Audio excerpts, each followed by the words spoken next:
The city has its quiet corners, places that exist only between hurried footsteps and flickering street lamps. Far from the busy streets, these corners rest in stillness, as if time slows just a little. Sometimes, in alleys overlooked by maps, the world seems thinner, and it feels as though one could press a hand against reality and sense it ripple gently. In one such alley, where the brick walls lean close and shadows gather softly, there was a door no guidebook ever mentioned. It seemed ordinary at first, painted a muted green, with a small brass handle that gleamed faintly in the evening light. But something about it felt deliberate, like a quiet secret waiting patiently through the years. No one lingered long enough to notice the faint hum that moved through the bricks, soft as the turning of a page. And yet, those who paused, even for a single breath, could feel a subtle insistence, an invitation that whispered not in words, but in gentle suggestion. This is how the wanderer found the museum, though few ever would. The alley was narrow, almost claustrophobic, with puddles reflecting the dim glow of a lone lamppost. The wanderer, notebook tucked under an arm, had been tracing forgotten streets, cataloging minor curiosities for their own records. Old advertisements flaked from the walls, and rusted fire escapes cast elongated shadows over cracked pavement. The air smelled faintly of damp paper and something else, undefinable, like a memory brushing past. There was no sign of the museum from the street beyond the alley. The door itself seemed to appear only when approached deliberately, a threshold that acknowledged intention. With a tentative hand, the wanderer turned the handle and felt a subtle shiver pass up the spine, as though the door itself recognized the trespass. Inside, the museum was smaller than expected, yet vast in its feeling. The walls were lined with portraits, in frames of polished dark wood, each face rendered with delicate precision. Some smiled faintly, others stared blankly, yet all carried an odd familiarity, as if half remembered from a dream. Light fell from high windows, dust motes suspended like tiny specters in the quiet air. The wanderer stepped carefully, noticing that each portrait bore a small plaque, their inscriptions fading, nearly erased, names that belonged to no living record, dates that seemed arbitrarily precise. Somewhere beneath the gentle echo of footfalls, there was a hush that felt alive, as if the building itself breathed around them. A narrow hallway branched off to the left, leading to a room crowded with journals and scattered papers. The wanderer crouched to examine them, discovering brief notes, travelers who had vanished, explorers whose maps ended abruptly, all accounts ending mid-sentence. One page read simply, "They watch, patiently. Do not linger too long," in neat looping handwriting. The ink seemed slightly raised, catching light in a way that suggested movement, though nothing stirred. A faint chill traced the spine. Not unpleasant, but insistent, a reminder that this place obeyed its own logic. The wanderer set the notebook down and moved slowly deeper, aware of the subtle sensation of being observed, yet unable to locate a source. In the center of the main gallery, a single bench invited stillness. The wanderer sat, noting the portraits around, realizing that some faces had shifted since first glimpsed. A man in a high collar now looked slightly to the right, following the wanderer with a calm, deliberate gaze. Across the room, a woman's expression softened into recognition, a subtle familiarity that pricked memory where none should exist. Time seemed to thicken here. Footsteps elsewhere sounded muffled, conversations outside the building unreachable.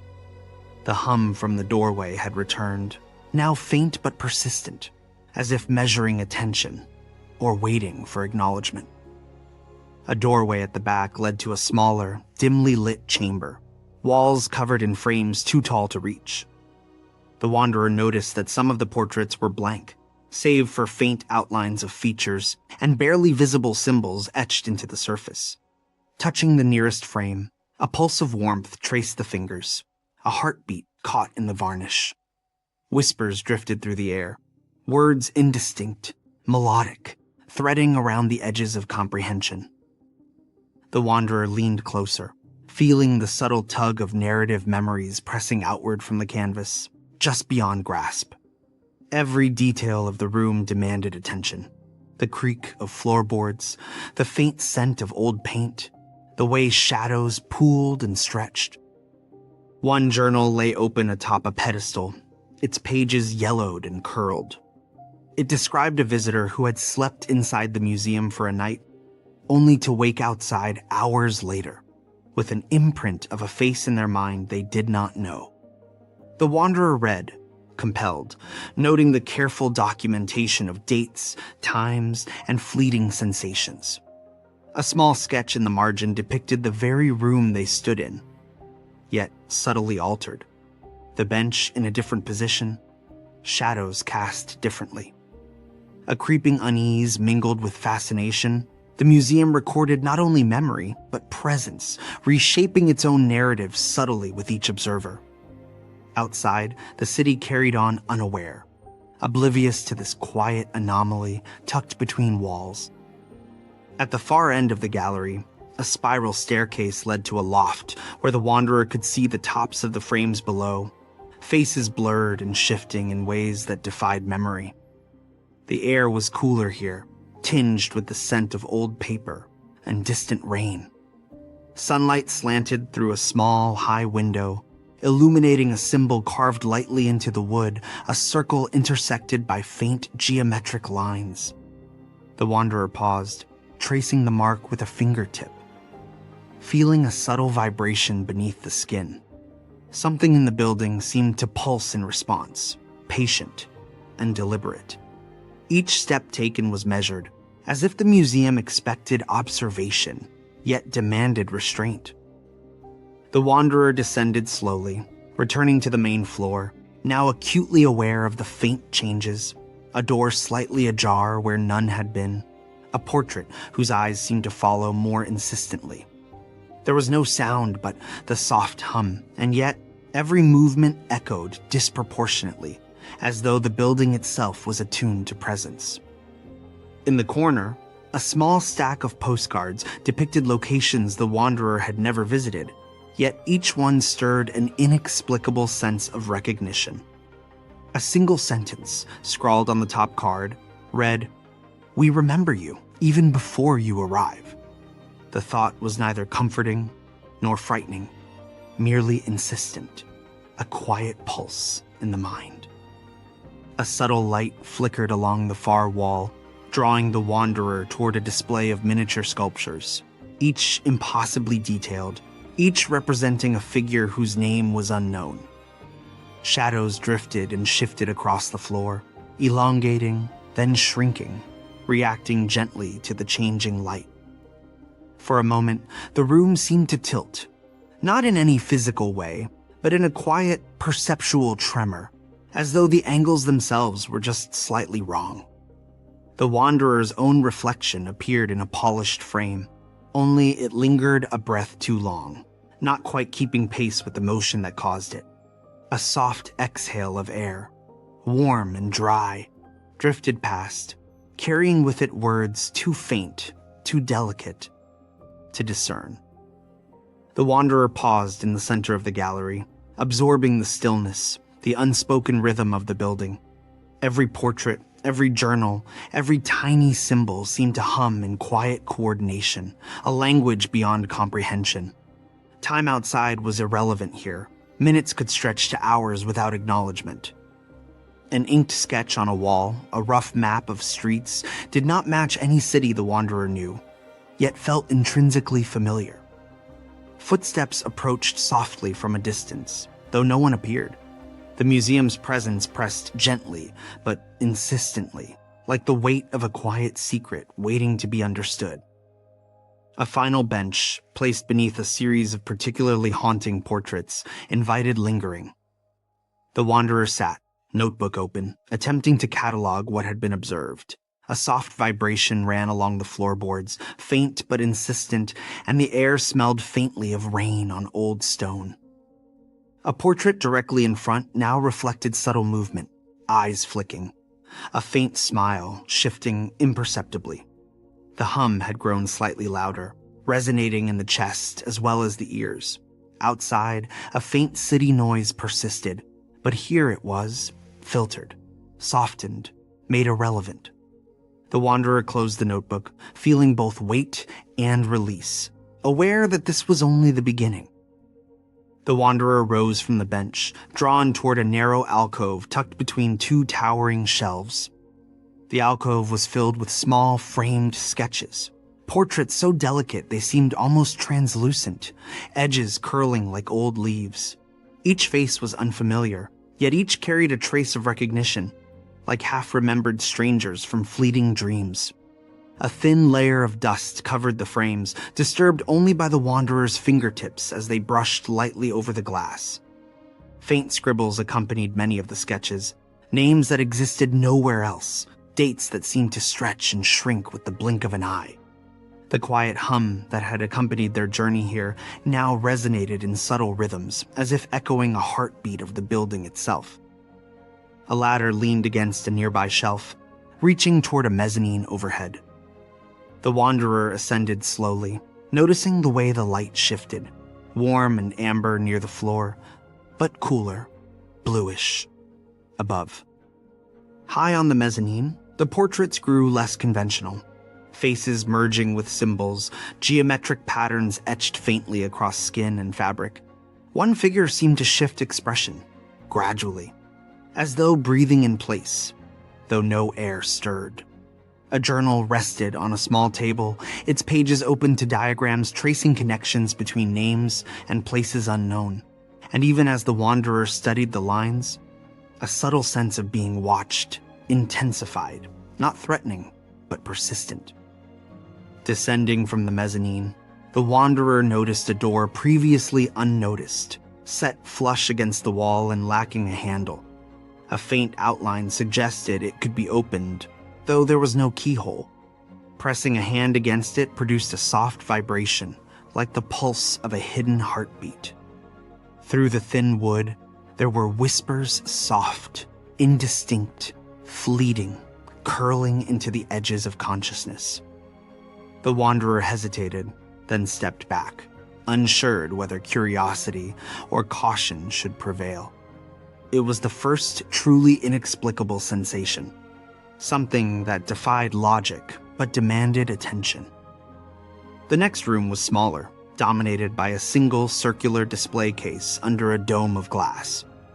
Inside, dozens of miniature figurines stood on pedestals, each a perfect likeness of a person the wanderer did not recognize.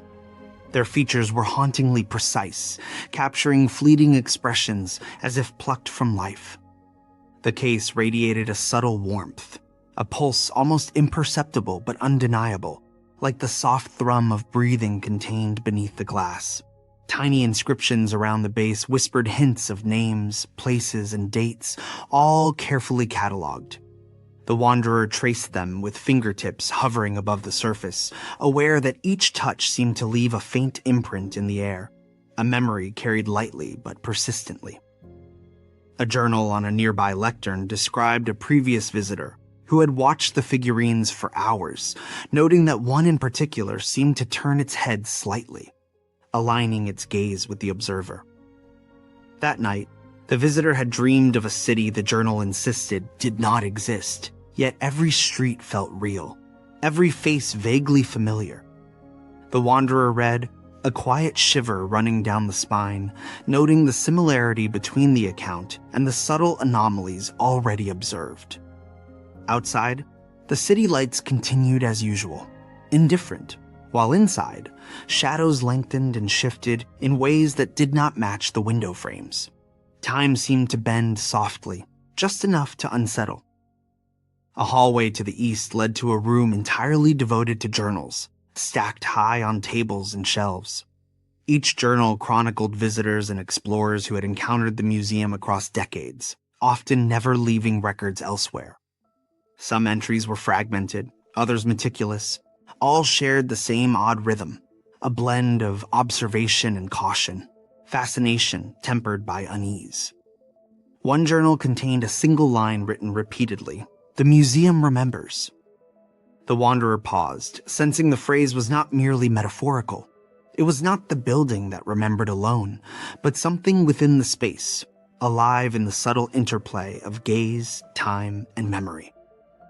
A faint glow emanated from a corner of the room, drawing attention to a narrow staircase descending below the floor. The wanderer hesitated, noting that the stone steps were cool and slightly damp, the air thickening as they moved downward. At the bottom, a subterranean gallery stretched into dim shadows, lined with hundreds of portraits, hung with impossible precision.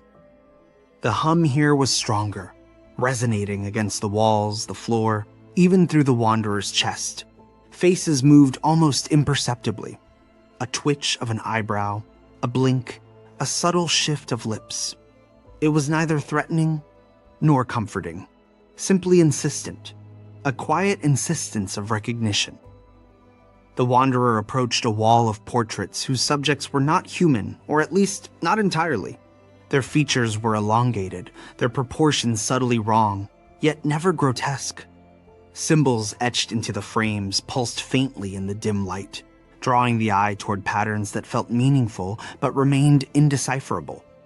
A journal nearby described a visitor's attempt to copy the symbols, concluding only that they shift when observed, like a reflection in rippling water. The wanderer stared, tracing the etchings with eyes alone, feeling the subtle pull of something beyond understanding. The hum now carried rhythm, like breathing synchronized with the visitor's own. Returning upstairs, the wanderer noted that the museum had changed slightly. Doors in new places, a portrait now angled differently.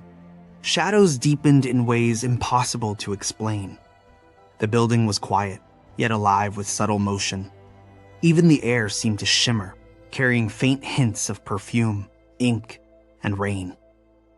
The wanderer found a bench, sitting to absorb the full weight of observation and the almost imperceptible dialogue between themselves and the exhibits.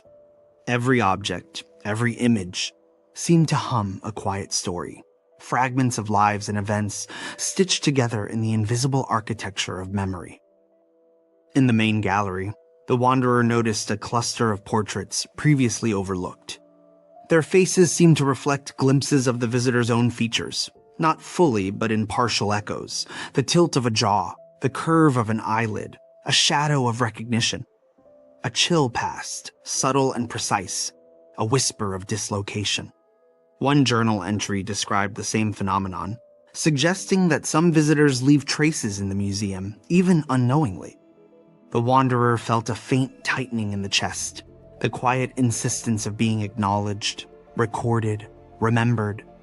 The hum had become a soft chorus, a resonance weaving between the portraits, the walls, and the visitor's own perception. A final hallway led to a door marked only by a faint carved symbol, a circle with lines radiating outward like delicate rays. Pressing a hand against it, the wanderer felt warmth, and a subtle vibration pulsed upward. Beyond, a small chamber contained a single pedestal, atop which rested a journal bound in cracked leather. Opening it revealed pages filled with names, including some already seen in the portraits, alongside others unfamiliar. The writing shifted subtly as the wanderer read, letters rearranging, phrases moving as if alive. And then, the realization came quietly. The museum did not merely record the past, it responded to the present. At the far end of the chamber, a window offered a view of the city outside, ordinary and bustling, indifferent to the secrets held within the alley.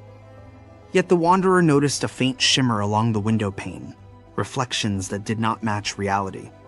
Faces appeared briefly in the glass, fleeting. Not entirely human, not entirely unknown. The hum persisted, a low vibration threading through the air, as if the building itself sighed. Notes in the nearby journal suggested the museum existed in parallel to the known world, visible only to those it chose. The wanderer, notebook in hand, felt the weight of patience, as if time itself had slowed to accommodate the building's quiet intent. The wanderer retraced steps toward the entrance, taking in each room once more. There were subtle shifts in portraits, the gentle tremor of light on the walls, the barely perceptible resonance of footsteps, all conveying a sense of deliberate design. The museum did not hurry, did not need attention. It simply waited, guided by an unseen logic. Outside, the noises of the city were muffled here, like distant echoes from a half-remembered dream. And with every step, every glance, a quiet understanding grew. The museum's memory was vast, patient and selective, recording fragments of existence with care, both meticulous and quiet. The wanderer paused once more in the main gallery, noticing that the portraits now seemed to exhale with each quiet breath of the building. Faces shifted subtly, some tilting their heads, others blinking in unison, though no one moved besides the observer. The hum that had threaded through the museum rose and fell like a slow tide, resonating in the chest and ears alike. The journals lay scattered across tables, their pages whispering fragmented stories of visitors, explorers, and forgotten figures.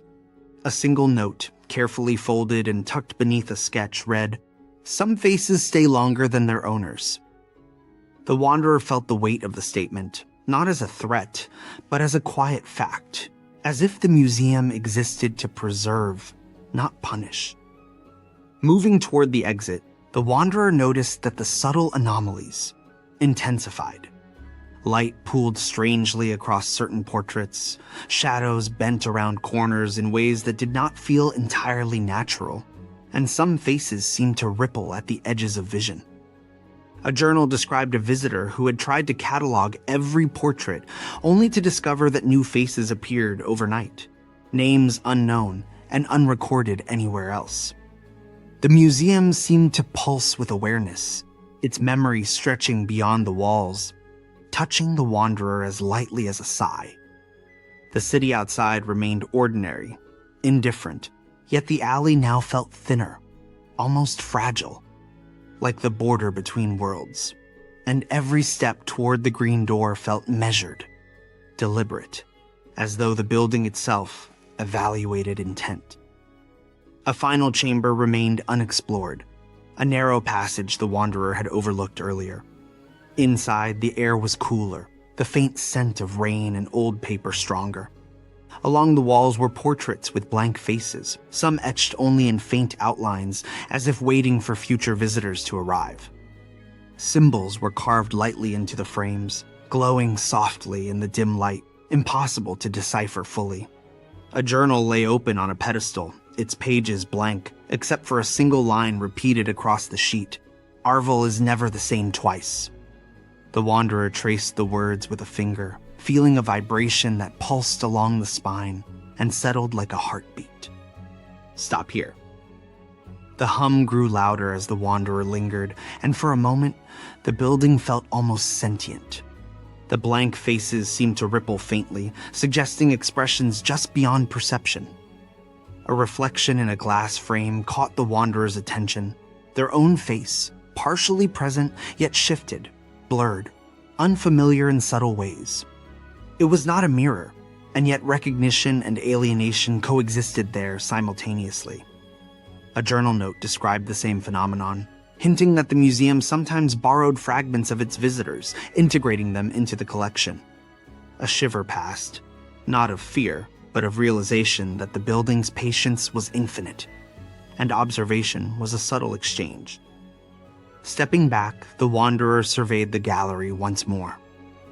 Every portrait, every journal, every object seemed to resonate with unspoken history and intention.